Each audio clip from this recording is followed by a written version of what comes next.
இங்க ஹீரோ அவரோட பிறப்பு ரகசியத்தை பத்தி தெரிஞ்சுக்க ஒரு கிராமத்துக்கு போறாரு. அந்த கிராமத்துல என்டர் ஆனதும் அங்க சிலர் ஒரு பொண்ணை வலுக்கட்டாயமா இழுத்துட்டு போக ட்ரை பண்றாங்க. அப்போ ஹீரோ வேகமா ஓடி வரத பார்த்து அந்த பொண்ணை தான் காப்பாத்த போறாருன்னு பார்த்தா நாய் துரத்துதுன்னு ஓடி வராரு. ஆஞ்சநேயர் முன்னாடியே இப்படி பண்ணலாமான்னு கேட்க போய் வேலையை பாடான்னு சொல்லி ஹீரோவை எட்டி உதச்சிடுறான். ஹீரோ ஆஞ்சநேயர் காலடியில விழுந்ததும் அவருக்குள்ள பஜ்ரங்கியோட ஆத்மா இறங்கி அங்க இருந்த ரவுடிகளை துவம்சம் பண்ணிடுறாரு. சண்டை முடிஞ்சதும் பழையபடி பவர் போயிடுச்சு.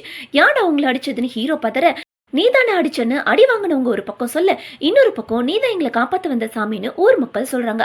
அப்பதான் ஒரு வயசானவர் பஜ்ரங்கியோட ஸ்டோரி சொல்லி, நீ பஜ்ரங்கியோட பையன், உன்னாலதான் அந்த மந்திரவாதி சாங்க போறான்னு சொல்றாரு. அப்போ ஹீரோயினும் காலேஜ் ட்ரிப்க்கு ஹீரோ கூட தான் வந்திருப்பா. அவ தான் அந்த அரக்கம் வெயிட் பண்ற கிருஷ்ணாவோட அம்சத்துல பிறந்த பொண்ணுன்னு தெரிய வருது. அப்ப மந்திரவாதியோட ஆட்கள் ஹீரோயினை கடத்தி அரக்கன் கிட்ட கூட்டிட்டு போறாங்க. அரக்கனோட ஆத்மா ஹீரோயின் அடைய கிருஷ்ணாவோட ஆத்மா வந்து அவளை காப்பாத்துது. ஒரு பக்கம் கிருஷ்ணாவோட ஆத்மா, இன்னொரு பக்கம் அரக்கனோட ஆத்மா, ரெண்டு பேரும் சண்டை போட ஒரு வழியா கிருஷ்ணாவை கண்ட்ரோல் பண்ணி ஹீரோயின் கிட்ட போறப்போ மந்திரவாதி அரக்கனோட ஆத்மாவை பிடிச்சி வஜ்ராயுதம் எங்கன்னு சொன்னாதான் ரிலீஸ் பண்ணுவேன்னு சொல்லிடுறான். ஹீரோயின் அடைய போற ஆசையில என் பாடியில தான் அந்த வஜ்ராயுதத்தை ஒளிச்சு வச்சிருக்கேன்னு அரக்கன் சொன்னதும் மந்திரவாதி அந்த வஜ்ராயுதத்தை எடுத்து, இவ்வளோ நாள் என்கிட்டே ஆட்டம் காமிச்சிட்டேன்னு சொல்லி அந்த அரக்கனோட ஆத்மாவை வஜ்ராயுதத்தை வச்சு அழிச்சிடறான்.